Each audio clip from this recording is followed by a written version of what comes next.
correspondant à celles qu'ont appliquées les pays qui ont eu les meilleurs succès face au Covid. Bêtement. Mais ce bêtement-là n'est plus accessible aujourd'hui parce qu'il y a d'autres bêtises qui ont pris le pas dessus, et notamment cette imbécilité technique dont je parlais. La meilleure manière, c'est évidemment soit de tester, soit de ne pas confiner. Parmi les deux, qu'est-ce qu'il faut faire? Qu'est-ce qu'on aurait dû faire? Alors les deux, parce que contrairement à ce qu'on nous dit depuis des mois, le confinement généralisé est très toxique face à une épidémie. Pourquoi? Parce qu'on ne sait pas qui est contagieux et qui ne l'est pas. Les gens qui ont des symptômes, vraiment, on ne va pas vous tester, parce qu'on n'a pas assez de tests, alors on réserve ça sur les cas graves. Ce qui est déjà est très compliqué, parce que ça veut dire on chausse ses bottes de ces lieux dans l'ignorance. Alors évidemment, pourquoi est-ce qu'on en est arrivé là? Parce qu'il n'y avait pas assez de tests disponibles. Et pourquoi est-ce qu'il n'y avait pas assez de tests disponibles? Parce qu'on ne s'était pas préparé. Les Allemands l'ont fait. Ils ont eu les mêmes informations au même moment.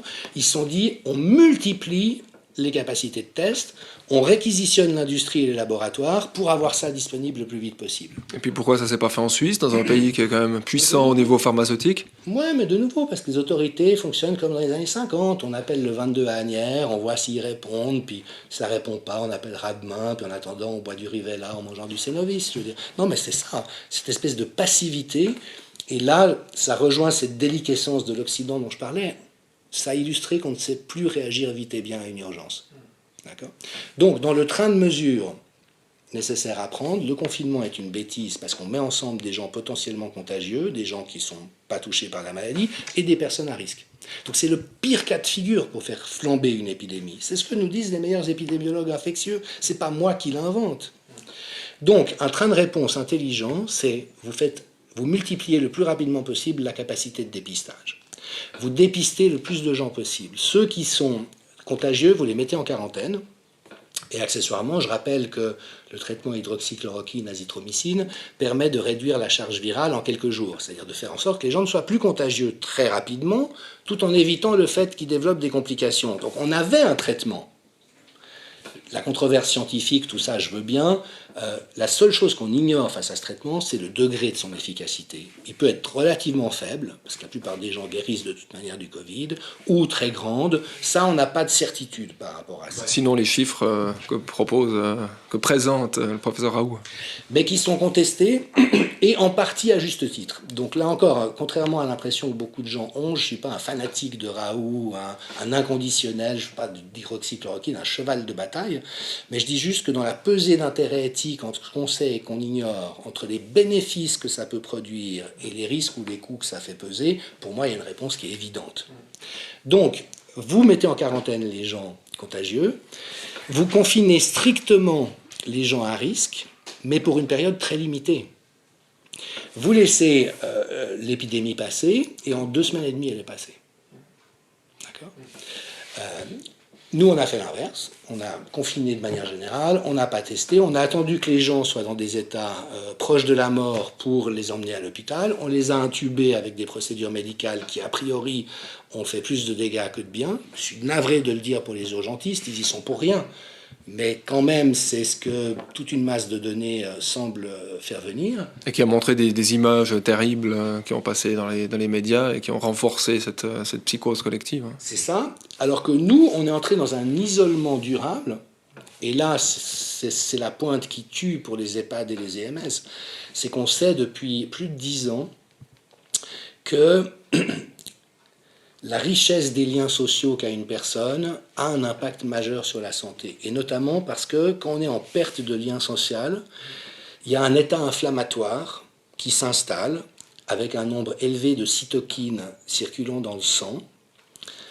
Et on a pu voir, par exemple, dans des communautés que des interventions de lien social, notamment avec les personnes âgées et isolées, permettaient de réduire les consommations médicales et de services d'urgence des hôpitaux parce que les gens allaient mieux.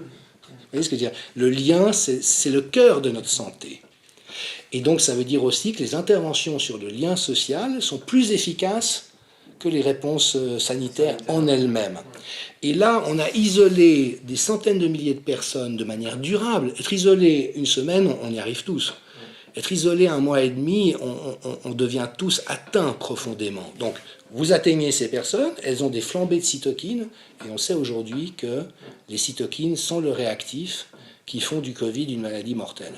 Alors qu'on oublie en même temps qu'il y a des valeurs qui dépassent la vie elle-même, quand on voit dans quelles conditions les gens doivent même mourir finalement. Mais oui, mais oui. Et là, on est vraiment dans quelque chose qui est, sur le plan éthique, abominable, consternant. Je sais pas, il n'y a pas de mots. C'est navrant, puissance 10. Giorgio Agamben parle de barbarie. On est là-dedans. Dans le temps, il y a une série d'interviews avec des gens pas contents du tout, parce qu'on a dû attendre longtemps, mais il y a quand même certains journaux qui se réveillent progressivement. Nombreux sont les personnes âgées qui affirment préférer prendre le risque de tomber malade, voire de mourir, plutôt que de vivre loin de leurs proches. Pourquoi est-ce que les jeunes ne peuvent pas l'entendre ? Et oui, c'est une très très bonne question et de nouveau ce qui me frappe c'est qu'on a la réponse. Vous voyez ce que je veux dire, c'est pas comme si on était obligé de faire, c'est ce qu'on nous fait croire, c'est qu'on est obligé de faire ça parce qu'il n'y a pas d'autre réponse, mais c'est faux. Alors déjà ces gens ont raison, il n'y a pas de dictature sanitaire à installer où l'État doit absolument nous dire comment on doit mourir et comment ne pas être malade, je veux dire, c'est des recommandations. Mais moi j'ai souvenir, et j'ai beaucoup relayé sur les réseaux sociaux une interview, mais tellement charmante d'une dame de 95 ans au Locle, qui a été hospitalisée en détresse respiratoire. Elle a dit très clairement, moi je ne veux pas être intubée, j'ai 95 ans, pas d'intervention lourde. On lui a donné de l'hydroxychloroquine, 5 jours après elle était dehors guérie. Vous voyez ce que je veux dire? Et ça, on a refusé d'entrer dans cette dynamique sanitaire-là pour des raisons mais totalement absurdes sur le plan éthique et scientifique, avec comme conséquence de mettre les gens dans cette situation, de risquer de mourir du Covid, comme résultat de l'isolement et des mauvaises dispositions qui étaient prises. Et je comprends que les gens se révoltent. Alors même qu'elle avait passé dans les médias, elle. Oui, très tôt, très très tôt. Donc tant mieux si le temps se réveille, c'est le temps de se réveiller, mais enfin il est peut-être temps d'être un petit peu curieux et sagace en permanence. Question plus ludique, en matière de bêtises, Brassens dit que le temps ne fait rien à l'affaire. Il a raison. Alors ça, c'est une bonne question. Là, on est vraiment dans de la maïotique, c'est-à-dire serons-nous capables d'accoucher d'une intelligence plus grande, plus pertinente, aussi d'un attachement ou d'une incarnation plus forte de nos valeurs d'humanité à l'occasion de cette crise. Je le souhaite évidemment, pour moi c'est un énorme révélateur de toute la toxicité systémique d'une civilisation qui, pour le faire en très résumé, privilégie des intérêts privés au bien de la population. Ça c'est quand même le constat diagnostique de base. Ça apparaît dans tous les domaines. Pourquoi est-ce qu'on n'a pas fait une révolution énergétique vers des énergies non polluantes il y a 40 ans? Ça a été bloqué par les compagnies pétrolières et qu'aujourd'hui encore, c'est extrêmement dur d'aller dans cette direction. Il faut vraiment que le PLR se prenne des baffes électorales pour que tout d'un coup, ils se souviennent que, ah oui, peut-être que tout ce qu'on a fait pendant 40 ans n'était pas la chose à faire.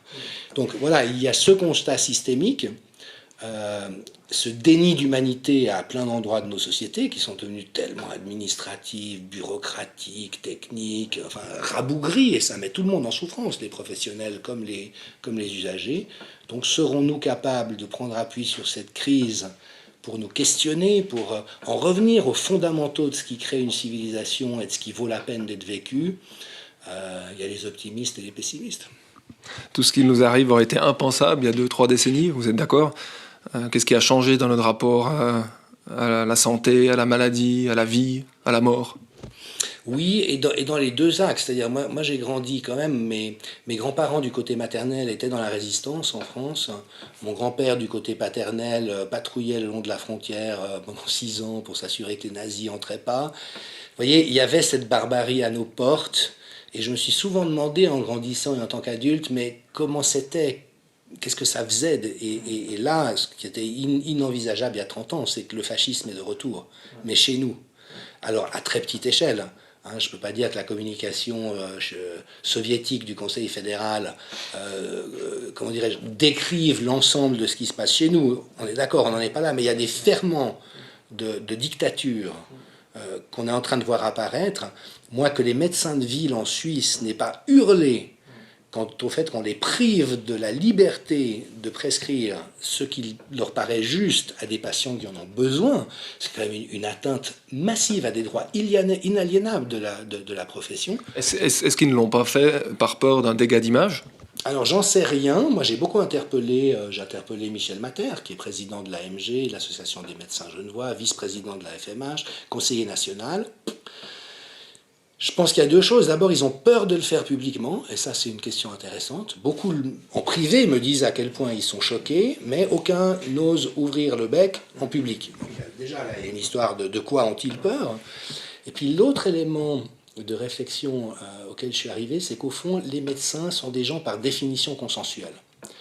Ils appliquent les traitements dont la communauté médicale, dans son ensemble, dit que c'est ce qu'il faut faire. Mais finalement, ce n'est pas tellement des francs-tireurs, c'est des gens à qui on demande d'être fiables, d'être humains, d'être responsables dans les décisions qu'ils prennent. Donc vous voyez ce que je veux dire, c'est pas... Avec une grande collégialité. Une collégialité, c'est pas des chercheurs.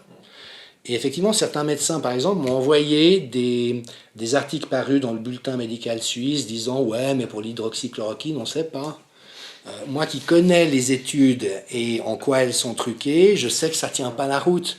Mais il suffit qu'un médecin dise bah, « moi je vais faire le tour de ce qu'on dit, puis voilà, je le relais à mes collègues », pour que finalement il n'y ait pas ce réflexe d'intelligence d'aller voir plus loin. Ça, c'est le travail des anthropologues et des philosophes. Pas des médecins, je suis d'accord. Ce serait le travail des chercheurs aussi, mais il n'y en a plus beaucoup, des chercheurs dignes de ce nom. Et donc là, il y a une question de gouvernance et de dynamique d'intelligence collective pour l'avenir. C'est-à-dire comment est-ce qu'on s'assure quand les compétences des uns et des autres, et que les médecins soient plutôt conservateurs, ça ne pose pas un problème fondamental, ça fait aussi partie de leur éthique et de leur dignité professionnelle. Pour autant que les anthropologues et les philosophes voilà. soient entendus. Hein. Pour autant, et ça Comte Sponville le dit très bien, qu'on ne leur confie pas la responsabilité des décisions. Et comme notamment les politiques disent bah, « nous on n'est pas médecins donc on ne peut pas savoir », là il y a une panne dans l'intelligence collective qui, elle aussi, est structurelle, systémique. Et qui se montre parce qu'André Comte-Sponville est un des seuls philosophes, avec Giorgio Agamben, à s'être prononcé. Hein. Les grondements et inquiétudes se font sentir sur un plan économique. On a la droite qui grince des dents de plus en plus fort. On parle guère des conséquences sociales, humaines, psychiques, qui vont être monstres, non ? Oui, bah dans les deux cas. Si vous voulez, à toute chose malheur est bon et on a toujours les défauts de ses qualités et vice-versa. Donc que la droite, maintenant, s'inquiète pour l'économie, c'est une bonne chose. Malheureusement, la droite dans ce pays a toujours privilégié les gros intérêts économiques aux forces vives de la société. Donc ce qu'on voit quand même, c'est que c'est un peu toujours les gros pouvoirs économiques qui captent les aides et puis que les indépendants et les PME, ils ont des miettes dans le meilleur des cas. Et on leur fait la morale au passage. Donc je demande un petit peu à voir le sérieux de la démarche des milieux économiques, mais en attendant, heureusement, parce qu'on est effectivement en train de créer des dégâts majeurs et de précariser des centaines de milliers de personnes pour une épidémie qui n'est pas pire que celle de la grippe. Donc là encore, il faut vraiment qu'on percute à ce niveau-là. Puis la deuxième question, elle me sort de l'esprit. Non, je disais les conséquences sociales, humaines, oui. psychiques. Elles sont absolument majeures et on le voit déjà, c'est-à-dire qu'il y a cette méfiance interpersonnelle qui a... On parle de distanciation sociale, mais quelqu'un m'a fait remarquer qu'on ferait mieux de parler de distanciation physique. Or là, on voit cette distanciation sociale. Moi, j'ai déjà croisé des gens en faisant mes courses ou en promenade qui vous regardent comme si vous étiez un pestiféré capable de le contaminer. Je vous laisse imaginer ce que c'est pour des coureurs. Absolument. Qui répandent le virus sur leur passage potentiel. Jusqu'à 50 mètres s'ils vont vite. Et puis alors des conséquences psychiques majeures, parce que là peut-être qu'on ne le mesure pas, parce qu'il y a quand même une espèce de sidération collective, donc là on est un peu stupéfait, on ne pense pas très bien, mais Peter Gottschee, qui est un des plus grands épidémiologues au monde, a dit d'emblée, mais vous allez voir le nombre de suicides pour des raisons de précarité économique, pour des raisons de perte de sens, pour des raisons d'angoisse qu'on nourrit pour des raisons complètement absurdes, pour une épidémie, de nouveau, qui n'est pas pire que celle de la grippe, mais qui ne menace pas 99% des gens. 99% des gens, même en croisant le virus et en tombant malade du virus, ne feront rien de plus qu'un bête rhume ou une petite grippette. Alors, il ne faut pas dire que l'épidémie dans son ensemble est une grippette. Mais à 99%, c'est une grippette. Et dans 1% des cas, ça peut être autre chose, si les dégâts sanitaires dont on ne s'occupe pas ont suffisamment endommagé les gens d'une manière qui les mette en danger. Donc vous voyez, on est vraiment dans une réalité qui n'a rien à voir avec les narrations collectives dans lesquelles on est. Au risque de violence conjugale, enfantine, à n'en plus finir. Vous nous avez écrit dans une formule qui nous a bien plu, parce qu'on parle de marathon plus que jamais. Alain Berset parle du marathon pour toute la population suisse. Jean-Dominique Michel était dans un marathon d'écriture. Prochain livre, vous nous avez écrit que ça s'appellera